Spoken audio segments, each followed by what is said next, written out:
जय हिंद दोस्तों, welcome in learning drops. और मैं समीर प्रजापति फिर से आपको कुछ और नया सिखाने के। तो दो राजा थे, एक हरि कश्यप और एक भद्र भानु प्रताप।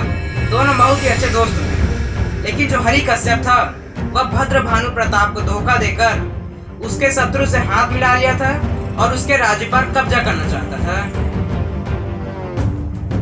लेकिन भद्र भानु प्रताप को यह बात पता चल गई। उससे बहुत ही ज्यादा गुस्सा आया और उसने अपनी पूरी सेना के साथ हरि कश्यप के राज्य पर आक्रमण कर दिया। अब दोनों राज्यों को एक बहुत ही गहरी एवं चौड़ी नदी बांटती थी, तो उस नदी पर से पुल जाता था। उसी पुल से राजा भद्र भानु प्रताप ने पूरी सेना को ले जाया।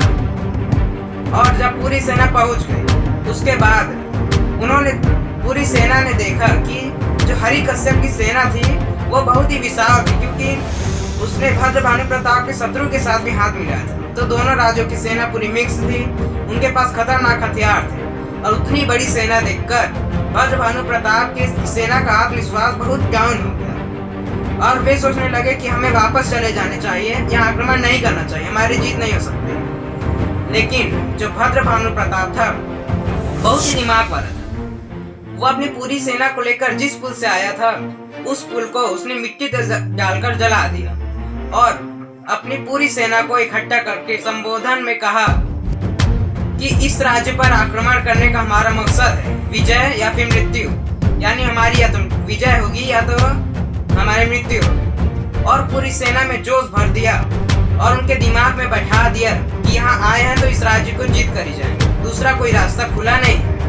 तो इस प्रकार भद्र भानु प्रताप की सेना और दुश्मन की सेनाओं के बीच घमासान युद्ध हुआ और भद्र भानु प्रताप विजयी हुआ। दोस्तों, इस कहानी का टॉपिक है बर्न द ब्रिजेस, यानी पुल को जलाना।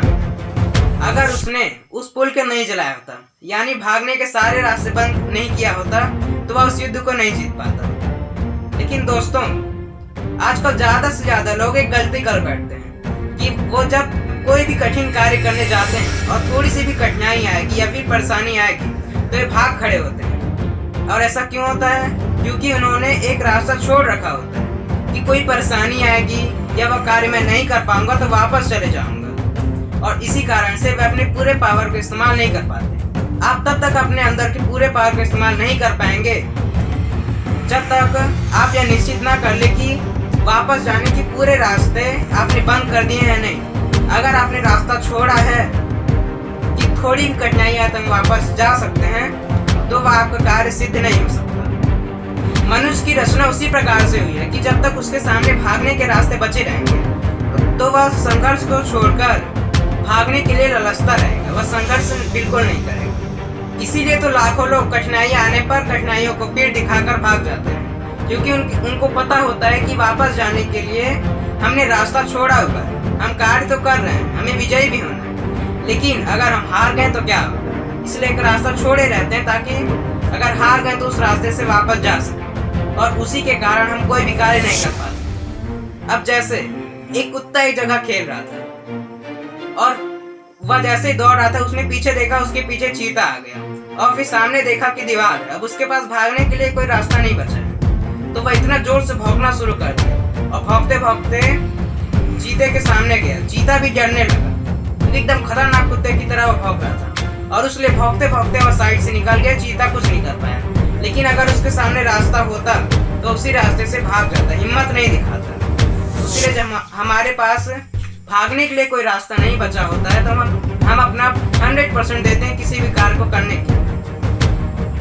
हमारे अंदर दृढ़ इच्छा शक्ति आ जाती है, हमारा संकल्प बहुत ही अटूट हो जाता है, हम संघर्ष करने लगते हैं, क्योंकि पता है कि इस कार्य को करने के अलावा कोई रास्ता नहीं बचा है। अब जैसे आपको सुबह जल्दी उठकर योगा करना है। अब सुबह जैसे ही आप अलार्म लगाएंगे, आपके पास दो रास्ते रहते हैं, आप अलार्म को बंद कर दें और सो जाएं, या फिर अलार्म को बंद करके दोबारा उठ जाएं। लेकिन अगर आपके पास रास्ता रहेगा कि आज योगा ना करें, फिर भी कल कर सकते हैं, तो आप आज नहीं उठ पाएंगे। लेकिन अगर आपके पास रास्ता रहेगा कि अगर आज जल्दी नहीं उठे तो धूप में योगा करना पड़ेगा, लेकिन योगा तो करना ही है। आप एक दिन करेंगे तो आपके दिमाग को पता चल जाएगा कि टाइम पे उठना जरूरी है, क्योंकि योगा को स्किप नहीं कर सकते। आपने पूरे रास्ते बंद कर दिए योगा को टालने के, तो आप सुबह जल्दी उठ कर